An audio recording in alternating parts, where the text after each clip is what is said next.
আগের দিন ছিল কালী পূজা। আমরা সবাই মিলে চলে গিয়েছিলাম এই কালী মন্দিরটায়। এটা কালী মন্দির বলাটা ভুল। এটা প্রতি বছরে বছরে আমাদের এখানে পূজা হয়। ঠাকুরটা খুব জাগ্রত। দেখতেই পাচ্ছ ঠাকুরটা কত সুন্দর, আর ঠাকুরের মাথাগুলো। তারপরে ঠাকুর দেখলাম, কিছু খাওয়া দাওয়া করলাম। এই যে এদের সাথেও দেখা হয়ে গেল হুট করে। তারপরে চলে এই যে পাপের ফল, এটা হচ্ছে নরকের যত খুশি পাপ করো। এই যে দেখতেই পাচ্ছেন কুকর্মের ফল, তুমি কুকর্ম করো তাদের ফিউচারে এই অবস্থা হবে।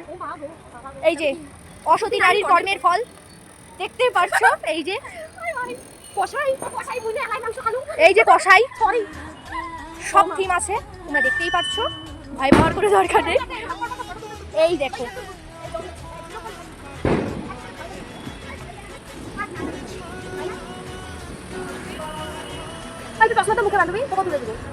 দুটো থিম বানিয়েছে, একটা নরক একটা স্বর্গ। এই দেখো স্বর্গটা দেখতেই পাচ্ছ কত সুন্দর।